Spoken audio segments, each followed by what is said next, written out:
Hi, Ed here. Get a lot of questions about quality score issues, so I'm just going to show you quite an advanced way of using Google's natural language tool to essentially try and improve your ad relevance. So just on all keywords on this account, I've selected exact match keywords and then ad relevance below average, because ad relevance is the easiest thing to fix.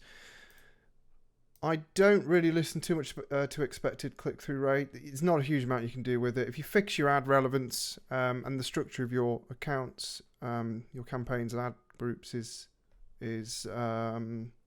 contiguous, topical, so on, that normally does quite a lot to help with quality score. So landing page experience, fixing that is more difficult, but you can use the same technique, to be fair. But let's focus on ad relevance. So I've literally done exact match, ad relevance, below average, and then I'm going for the highest cost keyword, which is this keyword, which I have obfuscated from the screen. But I'm just going to open incognito, and let's search for this keyword. And what we do is we first of all look at the competition. What are they saying? We look at the organic results, but this is pretty basic stuff for now. And the next thing we do is we Google if I just open it in another tab, try again. There you go, natural language tool. So cloud natural language tool from Google. No, try the demo, that makes sense. Okay. Ugh. I don't know why it's cutting the box off. Tough T. So what do? We put in the winner, the top ranking ad, and we get the text, we copy it, we head to the language processor, we literally paste it in, and we run it through an analysis. It should ask me if I'm a robot. Great. Works every time. And we're back in the room. There we go. I'm not... Oh.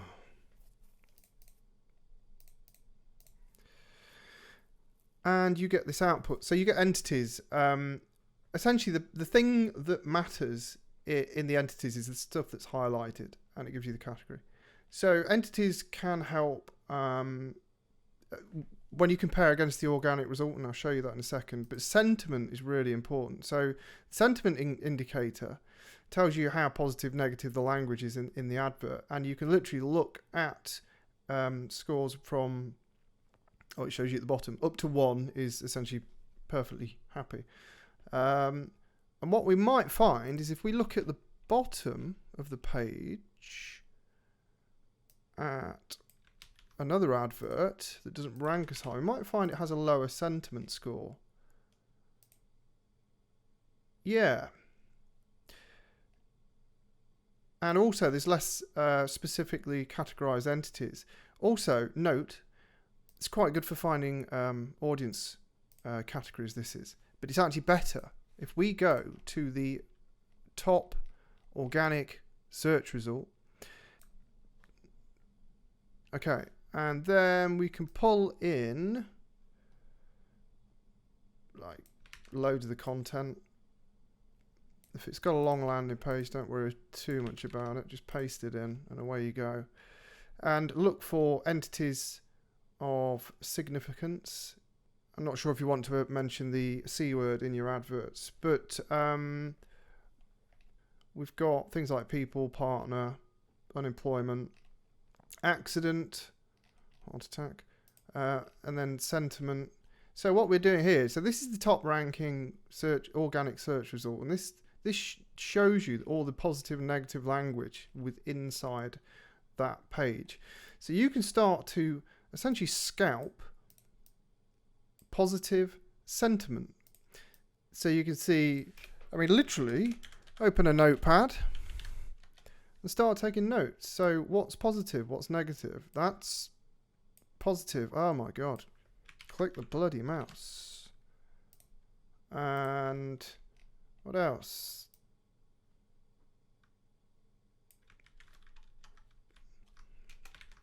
There you go. What else? All right. So, building up a picture of positive sentiment. And I didn't tell you this would be easy. If you want to win, it's not easy. But do this with the ads. So let's just go back to the, don't click your competitors' ads.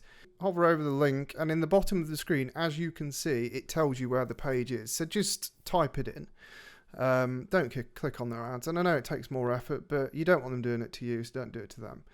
But again, copy, and you can do this for headlines, but here's the thing that stands out, is numbers. Notice that numbers are a recurring theme. And again, sentiment, compare the best quotes. Take that and go back to your notepad and say, et voila, and do the same. These are quite skinny ads. But essentially, location, another one that will crop up in the entities. So mentioning location is a good thing. So this has got a good score. Immediate cover, pretty positive. But what's really positive is this line, great value cover. Widest choice. But you get the idea. And if we go back to the account, we can look at the our ad. And copy some of our ad copy and see.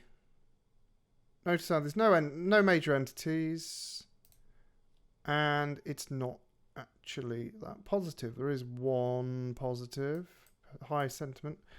So yeah, you can use the entities a little bit and sentiment, and also categories. How is it categorizing? If you notice any weird categorization, it probably means that there's a misunderstanding in the language, but Google's using the natural language engine to understand ads just in the way it understands organic.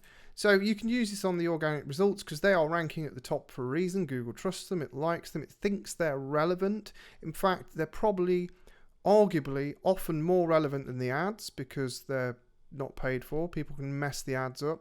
So a few key takeaways: find major entities that you're not mentioning. We saw there something like the numbers and location make quite a difference to the entities, and sentiment. There's positive sentiment in there that you can take away and reuse yourself. Obviously, tweak and change to suit your adverts, and do the same for the organic search results as well. So essentially, take the best bits and create an even better version for yourself.